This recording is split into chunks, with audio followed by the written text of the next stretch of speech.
How much emergency fund should you have? Imagine waking up tomorrow and discovering your salary has stopped, business income has paused, or an unexpected medical bill has arrived. How long could you continue paying your rent, groceries, electricity, school fees, transportation, insurance, and other daily expenses without borrowing money? Most people never ask this question until life forces them to. An emergency fund is not about expecting bad things to happen. It's about preparing so unexpected events don't become financial disaster. Some people believe everyone needs the same amount saved, while others think 1 month of expenses is enough. The truth is different. Your ideal emergency fund depends on your lifestyle, responsibilities, income, stability, and financial commitments. In this video, we will calculate the perfect emergency fund for your unique situation using a practical framework anyone can follow. By the end, you will know exactly how much money you should save, why that number makes sense, and how to build it step by step without feeling overwhelmed. Let's begin. Point number one. What is an emergency fund? An emergency fund is money reserved exclusively for genuine financial emergencies. It acts as financial safety net that protects you when life becomes unpredictable. Emergencies include sudden jobs loss, medical treatment, urgent home repairs, unexpected vehicle breakdowns, family emergencies, or temporary business income loss. This money is not meant for vacations, shopping, entertainment, gadgets, or planned purchases. Think of it as a financial insurance that you create for yourself. It provides a peace of mind because you know unexpected expenses won't immediately force you into debt. Many people underestimate how often financial surprises occur, but almost everyone experiences them eventually. Without an emergency fund, people often rely on credit cards or expensive loans that create long term financial stress. A properly funded emergency reserve allows you to make better decisions without panic. Financial security begins with preparation rather than prediction. Building this fund is one of the smartest financial habits anyone can develop regardless of income level. Let's say example, Sarah's refrigerator suddenly stopped working because she had an emergency fund. She replaced it with immediately without borrowing money or using a credit card. Next, point number two. Why one size doesn't fit everyone. Many financial articles recommend saving 3 to 6 months of expenses, but this is only a guideline rather than a universal rule. Every person's financial life is different. Someone with a stable government job faces different risks than a freelancer whose income changes every month. A single individual living alone has different responsibilities than a parent supporting four family members. Business owners, seasonal workers, contract employees, and self employed professionals usually experience greater income uncertainty than salaried employees. Health conditions, debt obligations, and household expenses also affect how much financial protection is necessary.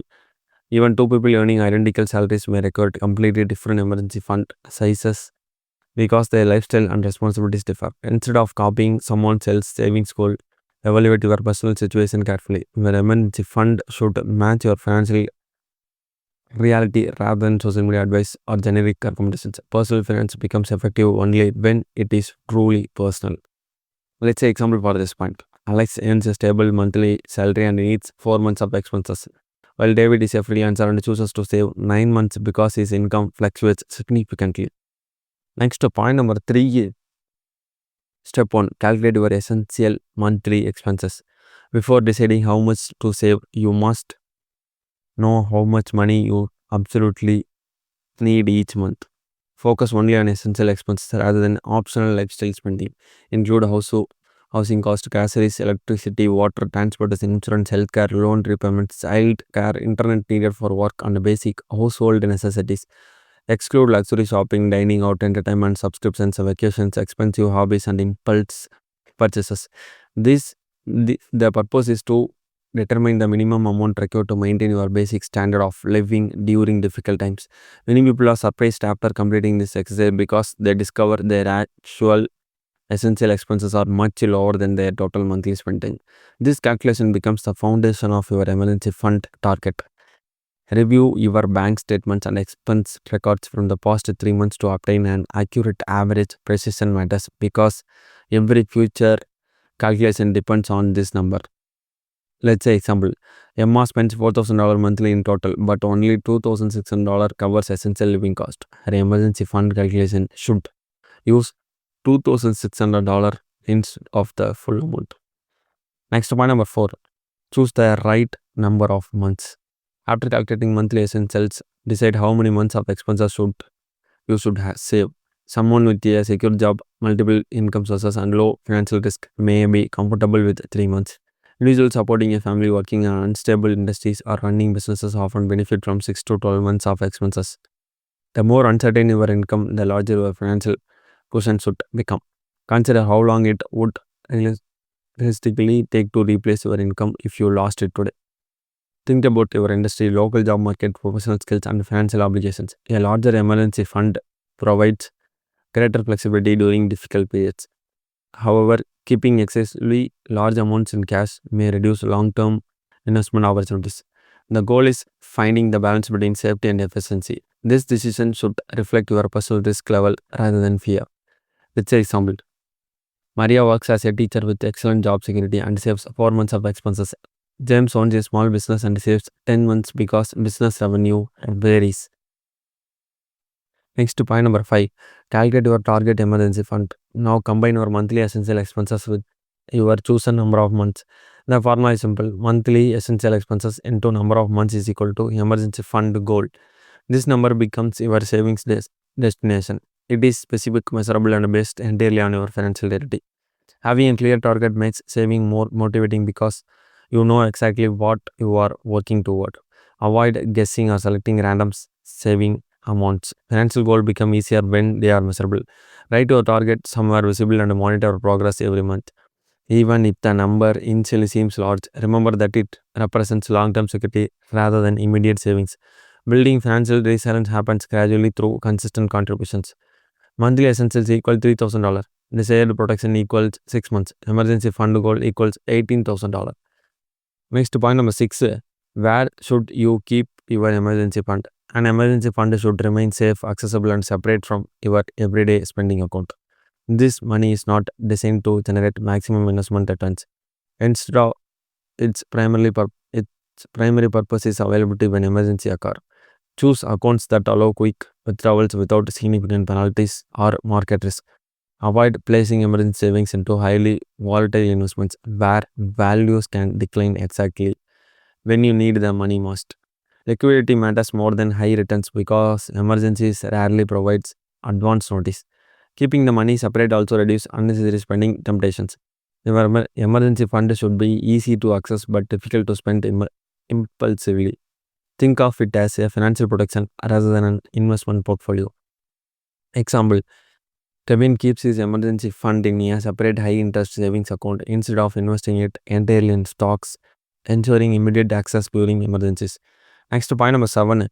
How to build your emergency fund faster. Building a substantial emergency fund doesn't require earning a huge salary. It requires consistency. Start by saving a fixed percentage of every paycheck before spending anything else. Automate transfers so saving become effortless. Redirect bonuses, tax refunds, freelance income gifts, or side hustle earnings into your emergency account. Reduce unnecessary subscriptions and impulse purchases temporarily to accelerate progress. Celebrate milestones instead of focusing only on the final goal. Small regular contributions create remarkable results over time. Through disciplined habits, financial success often depends more on consistency than income level. Remember that every deposit increases your financial confidence and independence. Let's say example for this point. Lisa automatically transfers $200 every payday into her emergency account. After 2 years, she has accumulated nearly $10,000 without feeling deprived. Next to point number 8, common mistakes people make. Many people unintentionally weaken their emergency fund through avoidable mistakes. Some invest the entire amount in risky assets, making it unavailable during market downturns. Others frequently use emergency savings for vacations, shopping, or holiday expenses and they never replace the money. Some underestimate monthly expenses and build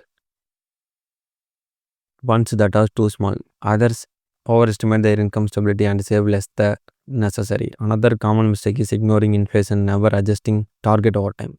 Your financial circumstances evolve, so your emergency fund should evolve too. Avoid these errors by reviewing your savings annually and keeping this money as untouchable except during genuine emergencies. Let's say example. Mark used half of his emergency savings to buy a new television. Months later, unexpected medical expenses forced him to borrow money because his financial safety net had disappeared. Next, point number 9. Review and update your emergency fund regularly. Your emergency fund is not something you calculate once and forget forever. Major life changes require updating your target. Marriage, children, moving to a more expensive city, salary increases, business expansion, retirement planning, or new financial responsibilities all affect your required savings. Inflation also increases living cost over time. Reviewing your emergency fund every 6 to 12 months ensures it remains appropriate for your current lifestyle. Financial planning is an ongoing process rather than one-time event. Regular reviews help maintain confidence that your financial protection remains adequate. As your life changes, your financial safety net should change with it. Let's say example, after welcoming a baby, Rachel increased her emergency fund from 4 months of expenses to say 8 months because her family financial responsibilities had grown. Next, point number 10. Financial confidence comes from preparation. An emergency fund does more than protect your money. It protects your decision making. When you know you have financial reserves, you are less likely to panic during unexpected situations. You can search for the right job instead of accepting the first offer. You can focus on recovery during illness instead of worrying about bills. You gain flexibility, confidence, and peace of mind.